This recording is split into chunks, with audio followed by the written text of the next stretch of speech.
mañana vamos a buscar la palabra del Señor en el texto bíblico, Hechos 11:26. Hechos 11:26. Y cuando lo tenga, digan amén.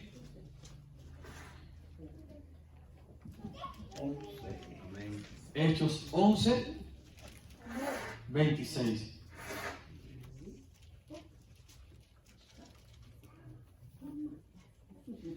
Si quieren podemos leer el 25 y 26 para poder entender un poquito mejor. Y les voy a invitar que se pongan un pie por un momento, solo por un instante, para revisar la palabra del Señor. Dice la palabra del Señor: después fue Bernabé a Tarso para buscar a Saulo, y hallándole le trajo a Antioquía. Y se congregaron allí todo un año con la iglesia, y enseñaron a mucha gente, y a los discípulos se llamó cristianos por primera vez en Antioquía. Señor, te damos gracias en esta mañana por tu palabra. Gracias, Señor, porque en esta mañana vamos a poner tu palabra. Es un privilegio poder hacerlo, Señor, y te pido en el nombre poderoso de Jesús que tú limpies mi vida, que tú me uses para gloria y honra de tu poderoso nombre, Señor. Y en esta mañana podamos recibir de ti. Mira, tu pueblo, Señor, hemos venido para comer y escuchar y aprender de tu palabra, Señor. En el nombre de Jesús te lo rogamos. Amén y amén. Pueden sentarse, hermano. Para hablar acerca un poco de la historia de lo que leímos ahora.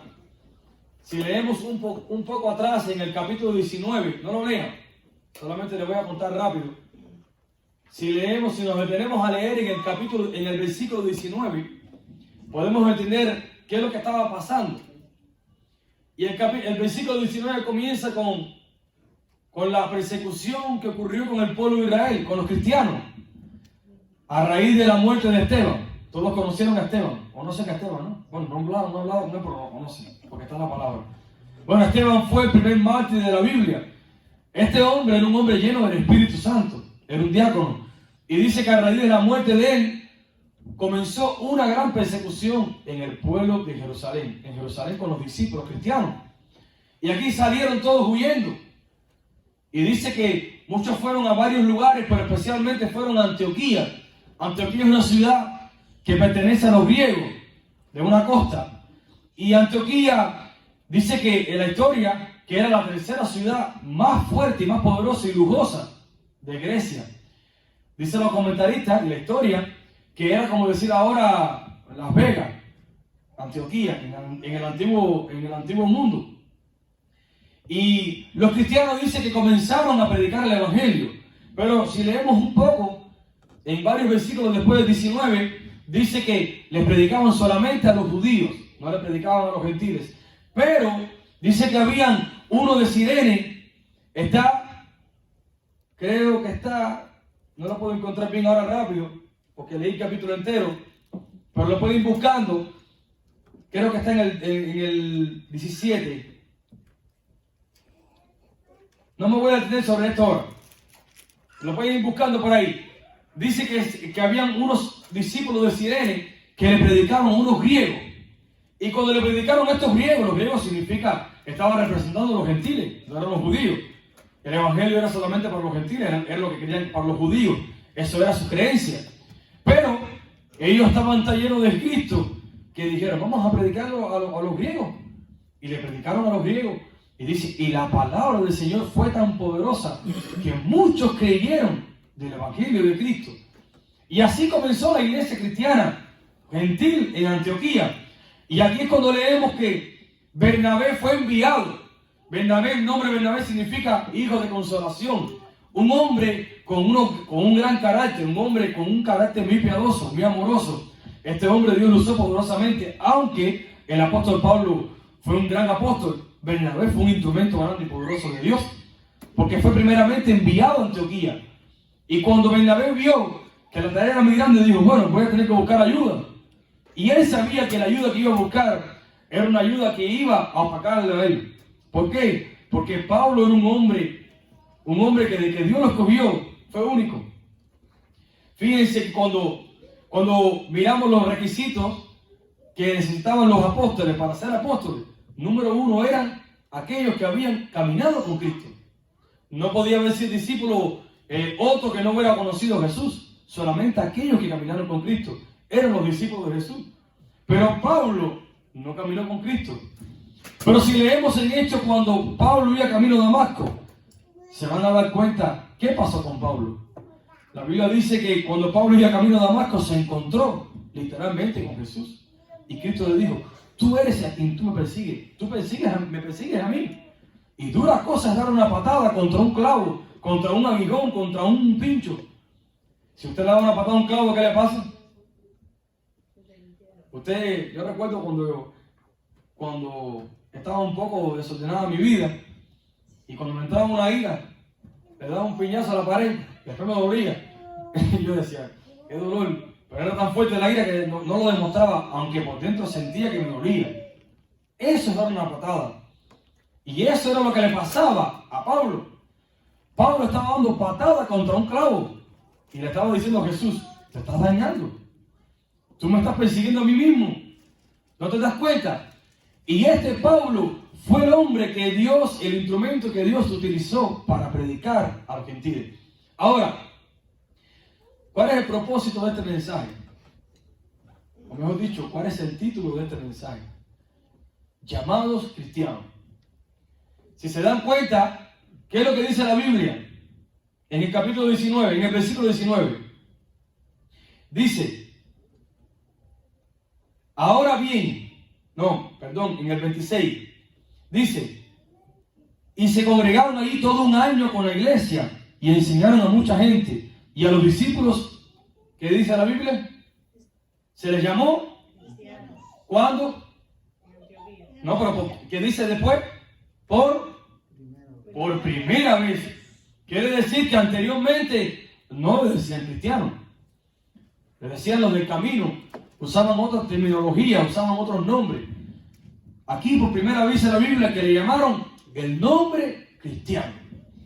Y la Biblia registra en el Nuevo Testamento 3 ocasiones que le llaman a los discípulos o a los seguidores de Jesús cristianos. Es 3 veces cuando lo menciona.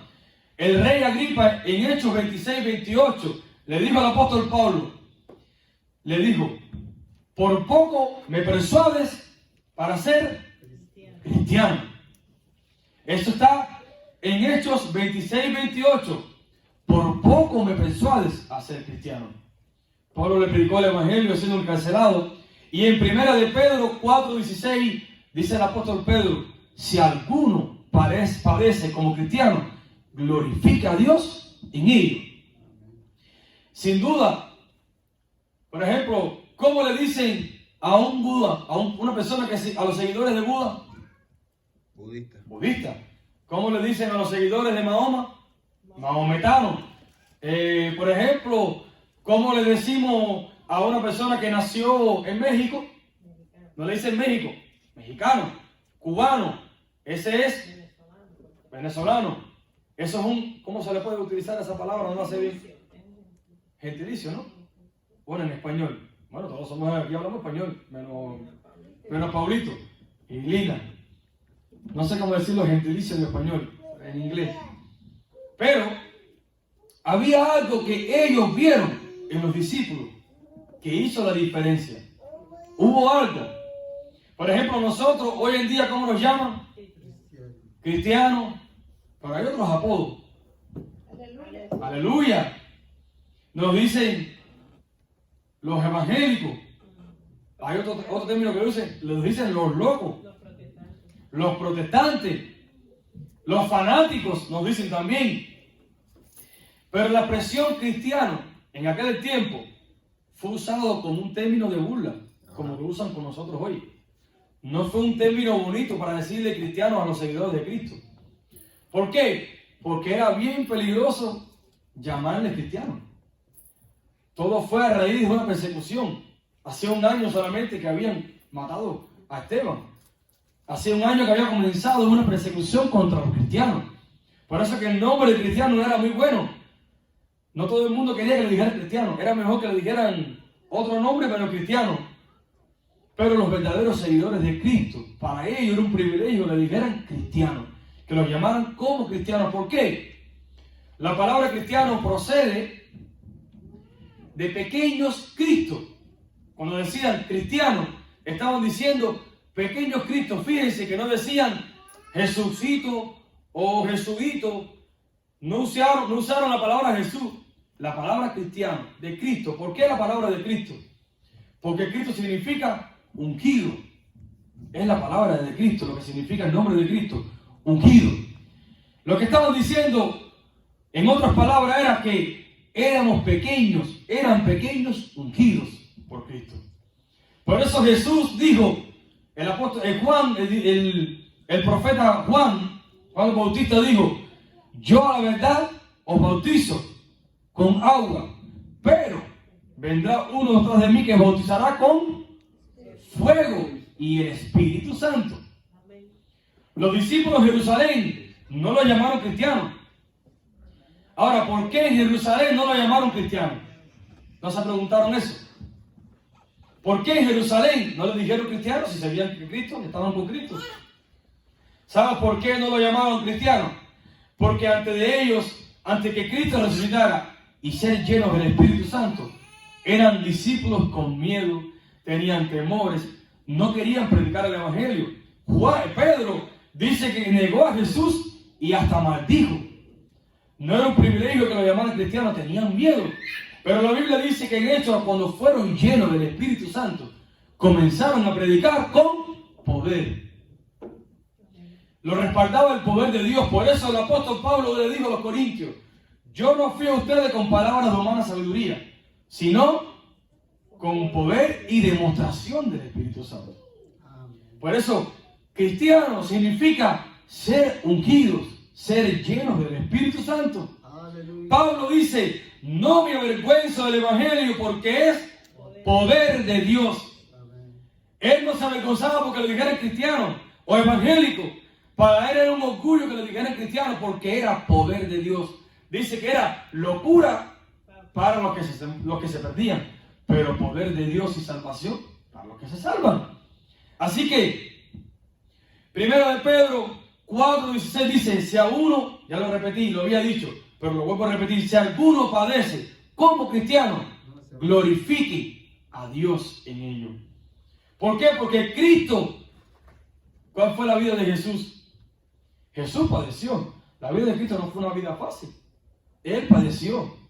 La Biblia dice que a los suyos vino, mas los suyos no le recibieron. Pero a todo aquel que le recibió, los hizo hijos de Dios. Ellos no vestían, los discípulos no vestían pullover, ellos no andaban con una etiqueta, ellos no andaban como hoy en día que nos ponemos en la calcomanía, Cristo viene, o Dios te ama, Juan 3:16, ellos no se ponían ninguna calcomanía. En ellos no había nada indistinguido por fuera, no había un sticker puesto por fuera, no andaban con tarjetica. Había algo más poderoso. ¿Y sabes qué era? Su vida, su testimonio. Cómo actuaban, cómo hablaban. Eran diferentes. Por eso, cuando Pedro estaba con Jesús en el patio que fue a ser crucificado, ¿sabes qué le dijo a la mujer? Tú eres discípulo de Cristo. Y él le dijo, no, yo no soy discípulo de Jesús. ¿Y sabes qué le respondió? Dice, tú hablas como habla él. Había una diferencia aún antes de ser lleno del Espíritu Santo. Había una diferencia en la forma de hablar.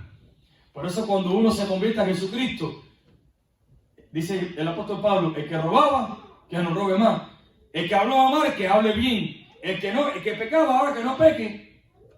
Porque Cristo viene pronto y hay un cambio cuando Jesús llega a nuestras vidas. Pero dice la Biblia que lo llamaron. En otras palabras, ellos no se llamaron cristianos. Ellos no dijeron en ningún momento, dígame cristiano. Como hoy en día, por ejemplo, cuando tú vas a aplicar un trabajo, te preguntan, ¿cómo tú quieres que te llamen? Hay muchas personas que no les gusta que le digan su nombre, que le digan su apellido. Hay muchas personas que tienen apodos. Y en la aplicación, cuando tú aplicas, dicen, ¿cómo te gustaría que te llamen? ¿Por qué nombre te gusta que te llamen? Ellos no le preguntaron ni le dijeron cómo le gustaría que se llamaran. A ellos le pusieron el nombre. Ellos no se dijeron, vamos a llamarnos cristianos porque somos seguidores de Cristo. No.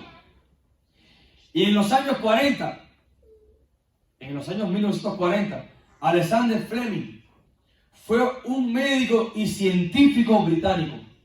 Y este hombre era bien famoso. Fue el descubridor de la penicilina.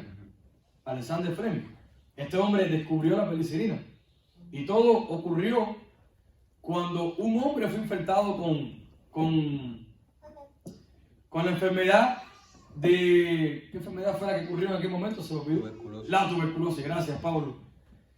Cuando vino la tuberculosis, el hermano Pablo me ayuda. Dice que este hombre científico, doctor, descubrió la penicilina. No sabía cuán poderosa era. Así que decidió ponerle la penicilina al hombre. A ver cómo... Todo era un experimento. Y dice que a las varias semanas, el hombre comenzó a caminar como si nada hubiera pasado.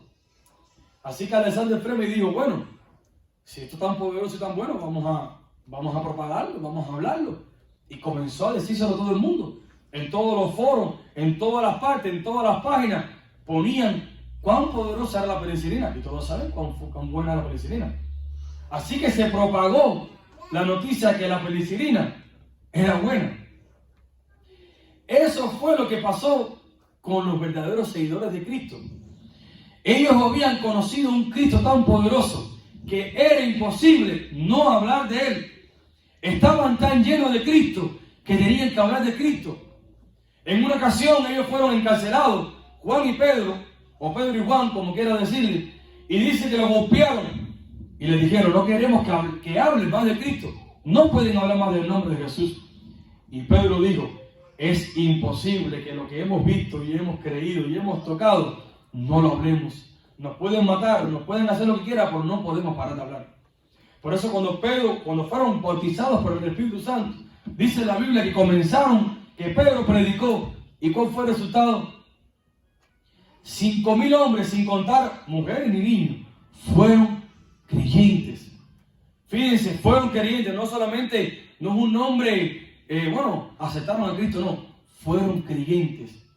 ¿Por qué? Porque cuando uno es creyente, ¿de dónde viene la palabra creyente? De creer. Cuando uno sigue a Cristo, uno se vuelve creyente, uno cree en Cristo, en lo que Jesús dijo. Por eso la Biblia dice, no todo el que diga Señor entrará en el reino de los cielos, sino el que hace la voluntad de mi Padre que está en los cielos. Jesús dio mandamiento. Primera de Juan 1, capítulo 1, versículo 1 al 3, dice, lo que era desde el principio, lo que hemos oído, lo que hemos visto con nuestros ojos, lo que hemos contemplado y palpado en nuestras manos, tocante al verbo de vida. Era imposible dejar de hablar de Cristo. Era imposible dejar de seguir a Jesús. La vida fue manifestada y la hemos visto. Y testificamos y anunciamos la vida eterna, la cual está con el Padre y se lo manifestó. Jesús, dice la Biblia, que es el camino, es la verdad y es la vida, y nadie va al Padre sino a través de Cristo. Dice, creo que fue, no recuerdo, uno de los protestantes que dijo esto, solo Cristo salva. Solo la palabra, los 5 solos le dicen, lo pueden buscar en Google, los 5 solos, solo Cristo salva, solo la Biblia, solo la oración, solo el Padre, no hay otro camino. Mira que los hombres han inventado caminos. De hecho, hoy están diciendo que todos los caminos llevan al Padre, o llevan al cielo. No sé qué cielo, si hay otro cielo, o si conocen a otro Padre, pero... En la Biblia lo que me enseña es que no hay varios caminos. La Biblia me enseña que hay un solo camino. De hecho, la Biblia me enseña que hay 2 caminos, no uno. Hay 2. ¿Sabes cuál? El camino del infierno y el camino del cielo. No hay un tercero. No hay atajo. No existen atajos. No existe un tercer camino. Existen 2 caminos. Porque ¿sabes por qué existen 2 caminos? Porque existen 2 destinos. No existen 3 destinos. Existe el cielo o el infierno. No más nada. El Señor dijo, en el Antiguo Testamento dijo, he aquí he puesto delante de ustedes 2 caminos. Escoger el camino de la salvación, de la bendición, Ahora, de usted y yo depende cuál camino escogemos. Si el camino de la vida eterna o el camino de la perdición. Eso depende de usted y de mí. Por eso Cristo dijo, yo soy el camino. Y así como en aquel tiempo la tuberculosis contagiaba a otros, es más, lo podemos aplicar hoy en día. Porque la tuberculosis existió en los años 40. Hoy existe el coronavirus que dice que es altamente contagioso. Bueno, quiero decirle que el evangelio era más peligroso que el coronavirus. El evangelio se contaminaba, te contagiaba más o te contagia más que el mismo coronavirus. Porque el coronavirus te puede afectar tus pulmones, tu cuerpo, te puede hasta matar tu cuerpo. Pero el evangelio te da vida y vida en abundancia. El evangelio no solamente te bendice en este lugar, sino en el cielo. Por eso Colosenses dice, Hebreos, puestos los ojos en Jesús, el autor y consumador de toda la fe. ¿Sabes cuál es la diferencia entre el termómetro y el termostato? ¿Saben cuál es esa diferencia, no? Bueno, ¿el termómetro qué cosa es? El termómetro te mide la temperatura. ¿Y sabes qué hace el termostato? Gradúa la temperatura. Usted y yo no somos llamados a medir temperatura. Usted y yo somos llamados a cambiar la temperatura. Cristo no nos dio un termómetro. Cristo nos dio un termostato para cambiar con el fuego del Espíritu Santo. No somos llamados a medir nada, somos llamados a cambiar. El evangelio de Dios se llama buenas nuevas. Eso significa evangelio. No significa algo nuevo, algo viejo, algo nuevo. Por eso, cuando usted y yo conocemos a Cristo, es imposible no verlo. Los cristianos siempre lo llaman que habla mucho. A mí siempre, Yarena me dice, tú hablas mucho. Cuando tú conoces a una persona, cuando tú hablas con una persona, tú hablas demasiado. Es que es imposible. Cuando uno comienza a hablar de la palabra, cuando uno comienza a hablar de Cristo, es imposible callar. Vaya, esto no significa que los que no hablan mucho no tengan a Cristo. No estoy ofendiendo a nadie, perdonan. Muchas personas no hablan mucho. Hablan poco, pero hablan de Cristo. Es imposible ser cristiano y no hablar de Jesús. Un cristiano que no hable de Cristo, bueno, una persona que vaya a la iglesia y no hable de Cristo, no es cristiano. Aquel que es cristiano tiene que hablar de Jesús. No hay otro tema. Todo redondea en Cristo. Si empiezan por el matrimonio, terminan en Cristo. Si empiezan por el trabajo, terminan en Cristo. Si empiezan por un negocio, tienen que terminar de hablar de Cristo. Porque no hay otro tema que no se hable, que no sea de Jesús.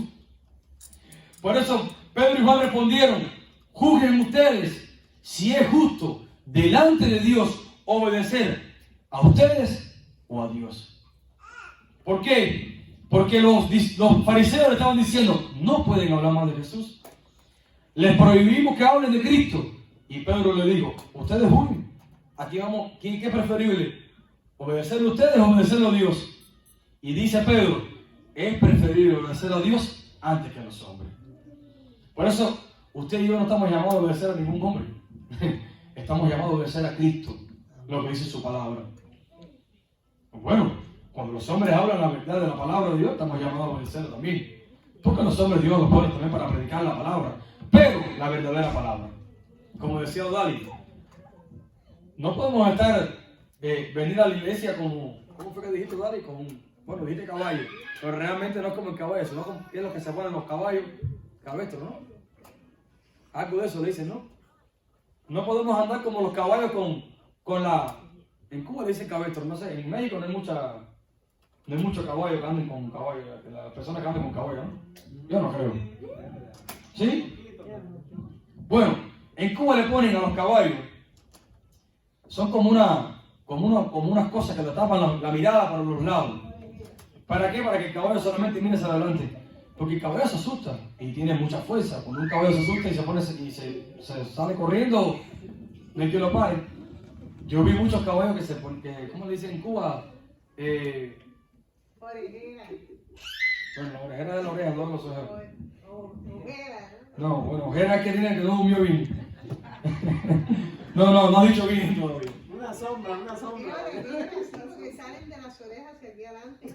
Es orejera. No, orejera para que no escuche entonces. In English, those are called blinders. Eso mismo, Yeah.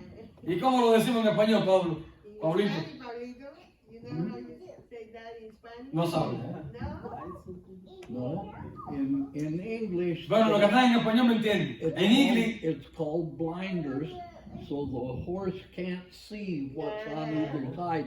He sees ahead, and that's where he goes. amén, somos llamados a ponernos eso cuando seguimos a Cristo, pero cuando uno viene a la iglesia no es solamente para escuchar al pastor o el que se para que frente a predicar. Todos individualmente tenemos que buscar a Dios. Todos tenemos que leer la palabra diariamente. Y todos tenemos que poner lo que hablamos aquí en la palabra. A ver cómo se habló. ¿Qué se dijo? ¿Está bien o está mal? Porque no podemos decir, bueno, sí está bien. Yo creo que está bien. No, mi hermano. El crecimiento viene cuando uno personalmente busca lo que dice la Biblia. No viene solamente a escuchar. Eso se usa en otras iglesias. Pero aquí debemos buscar cada uno personalmente porque la salvación es personal. Yo oro por usted y usted ora por mí. Pero yo no puedo decir, bueno, Señor, cuando tú me llegues yo quiero agarrar a Amalia con la mano. No, no. Ni Amalia puede decir que se va a llevar a Miguel. Aquí cada cual tiene un pasaporte y un cuño aparte. Así que no podemos transmitir a nadie la presencia de Dios. La presencia de Dios se busca cuando uno personalmente se arrepiente y busca al Señor. Y busca la palabra y lee la palabra del Señor. Amén. Por eso Jesús se identificó con nosotros al venir a este mundo. Y lo que espera Jesús ahora es que usted y yo nos identifiquemos con Él también. No es solamente andar con Biblia, no es solamente andar con ropas bien, es andar como Cristo caminó. Él se identificó cuando vino. Cuando Jesús descendió del cielo, dice que se despojó de toda su gloria y se hizo hombre como usted y como yo, carne, y murió en una cruz y sufrió y lloró y pasó hambre y frío y tenía sueño también. ¿Sabían eso? Aunque era Dios, era hombre. Él se identificó con usted y conmigo como hombre. Ahora usted y yo tenemos que identificarnos con Él. ¿Cómo? Hablando como Él hablaba, actuando como Jesús actuaba, hacer todo lo que Cristo hacía. Eso es la diferencia entre el Evangelio. La diferencia entre otras religiones es que el cristiano se parece a Cristo en su forma de andar. Porque Buda no está dentro de los que siguen a Buda. Ellos siguen preceptos, pero Buda no anda con ellos, ni está en ellos. Ahora Cristo está entre nosotros. Dice que el Espíritu es el Señor, y donde está el Espíritu de Dios hay libertad. Así que usted y yo somos llamados a libertad del Espíritu Santo. No a libertad para pecar, sino para andar en el temor del Señor. Fue en Antioquía donde se estableció la iglesia más poderosa de todos los tiempos. Cuando lea la Biblia, vaya a Hechos y busque, apóyese en otros libros y lea la historia de Antioquía, de esta iglesia, para que vean cómo esta iglesia fue poderosa, fue grande. De hecho, el apóstol Pablo y Bernabé estuvieron un año enseñando. Por eso cada año le costó un año para que lo dijeran cristianos. Fíjense que ya el evangelio había llegado, pero costó un año para que le dijeran, no, realmente hay algo diferente en esta gente. Ellos tienen algo diferente que usted y yo no tenemos. En aquellos tiempos me estoy refiriendo. Y era que se parecían, eran casi igual a Cristo. Hacían lo que ellos hacían, los milagros, predicaban, hablaban y andaban como hacía Jesús. Por eso hablar de Cristo es lo que hace la diferencia entre un cristiano verdadero y un falso. El cristiano falso es como hablábamos hoy por la mañana, y como yo a veces hablo con mi esposa, uno a veces se preocupa en buscar cómo defender la doctrina de uno con otras doctrinas paganas, otras doctrinas que no son doctrinas buenas, que están completamente erradas. Pero yo creo que lo más importante no es aprenderse las doctrinas las que están mal, sino aprenderse bien la doctrina de Cristo, la que está buena. Es como los bancos americanos. Ellos no estudian los billetes falsos. Ellos se preocupan por estudiar el billete verdadero, uno solo. Porque cuando se aprende bien el billete verdadero, nadie lo puede engañar con el falso. Ahora, si usted y yo nos ponemos ahora a buscar cuáles son todos los falsos, imagínense, vamos a dar tanta vuelta que al final no vamos a saber cuál es el verdadero. Preocupémonos mejor en buscar cuál es el verdadero y vivir el verdadero evangelio, y punto. Es bueno aprenderse otras cosas para poder defenderse, pero lo más importante es el verdadero, para poder vivirlo realmente como Él. Ellos vivían en comunión con Cristo y con otros. Usted y yo estamos llamados a vivir en comunión con Cristo y con otros. Ellos caminaban con Cristo y hablaban como Él. Usted y yo estamos llamados a caminar con Cristo y hablar como Él habló. Ellos compartían y velaban por otros. Todos compartían por otros, ellos velaban por todos. Usted y yo estamos también llamados a compartir y a velar por otros. Amén. Y eso es lo que va a hacer la diferencia entre un verdadero cristiano y un cristiano no verdadero, falso. Así que les voy a pedir que se pongan de pie en esta mañana. Póngase de pie en esta mañana y pregúntese, ¿cómo nos llaman en el mundo? ¿Cómo el mundo, qué es lo que piensa el mundo de nosotros? Y quiero decirle que lo más importante no es lo que piensa el mundo de nosotros, sino de lo que piensa Dios de nosotros. Pero también tenemos que preocuparnos cómo nos ve el mundo. Cuando vamos caminando, como dicen, ahí va un verdadero cristiano o ahí va un cristiano medio. Esa debe ser nuestra preocupación. O mejor dicho, nuestra ocupación. Ocuparnos de que cuando caminemos, cuando estamos en el trabajo, en la casa, en donde quiera que estemos, podamos hacer la diferencia de un verdadero cristiano.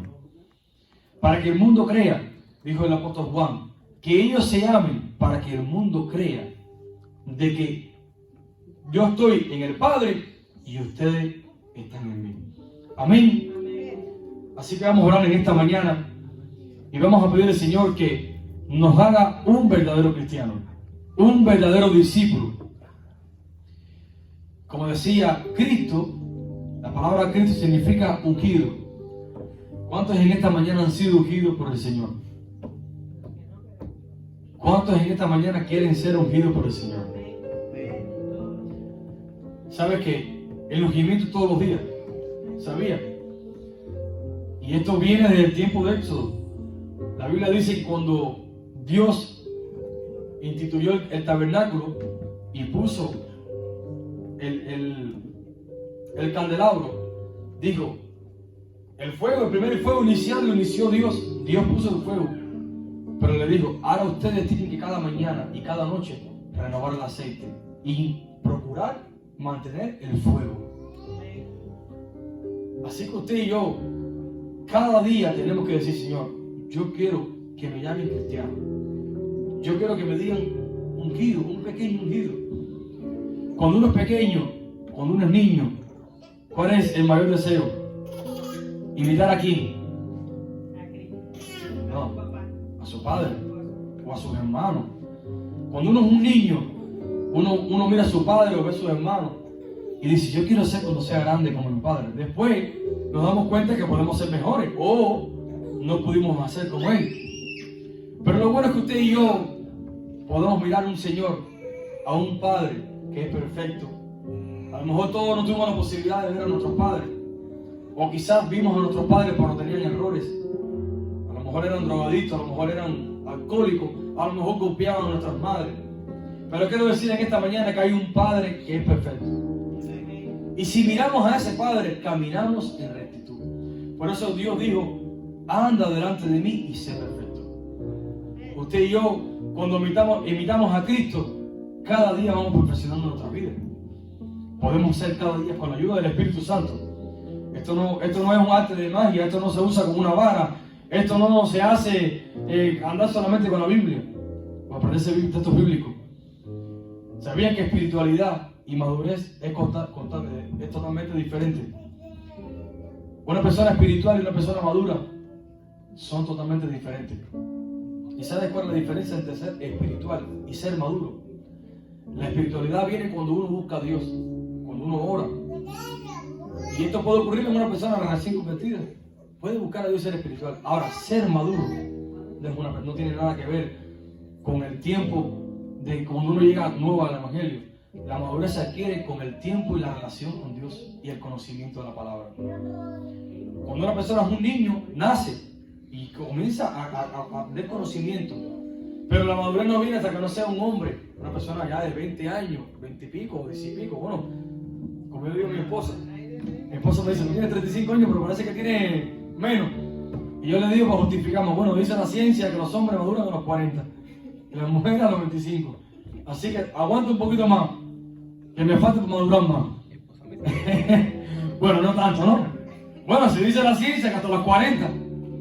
Pero usted y yo podemos madurar mientras más relacionemos con Cristo, mientras más busquemos su presencia, mientras más nos llenemos de su palabra, maduramos. Y lo más importante es, y lo lindo es que, por ejemplo, en la vida física hay un límite de madurez y hay un límite de crecimiento. Pero en la vida espiritual no hay límite de madurez ni de crecimiento. Por eso el apóstol Pablo dijo, hasta que todos lleguemos a una estatura de un varón perfecto, a la imagen de Cristo. Y ser como Cristo, no hay límites. No nos alcanzan ni millones de vidas para llegar a ser como Cristo.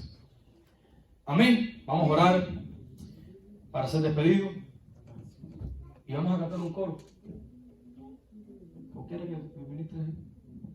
Vamos a tener un momento de oración. Señor, en esta mañana te pedimos en el nombre de Jesús que tu Espíritu Santo llene nuestras vidas, Señor.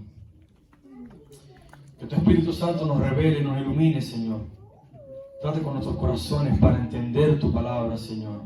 Para vivir tu palabra, Señor. Así como aquel eunuco, Señor, necesitó de la ayuda de Felipe con la llenura del Espíritu Santo y la guianza del Espíritu para entender la palabra y creer en ti. En esta mañana te pedimos, Señor, que tu Espíritu Santo nos traiga revelación a nuestras vidas, nos traiga iluminación, porque tu Espíritu es el autor, fue quien guió las manos de esos hombres para escribir tu palabra, Señor. ¿Quién mejor nos puede enseñar tu palabra que tu Espíritu, Señor? Por eso trae revelación, trae espíritu de sabiduría sobre cada hermano mío, Señor, sobre nuestras vidas, Señor. En el nombre de Jesús te rogamos que podamos hacer la diferencia en el mundo, Señor. Que cuando nos miren puedan ver un verdadero cristiano, un verdadero discípulo, Señor. Un verdadero seguidor de Jesucristo, Señor. Y así como vieron la diferencia en esos discípulos de Antioquía, que le llamaron cristianos, podamos vivir hoy en día, Señor, marcando la diferencia, Señor. Sabiendo, Señor, que los que te siguen tienen gran recompensa en los cielos, Señor.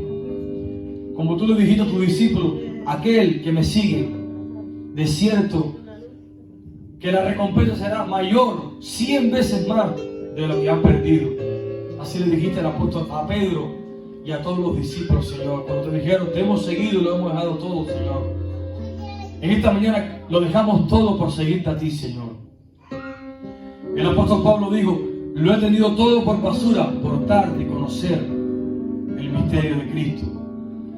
Ayúdanos a conocerte más, Señor.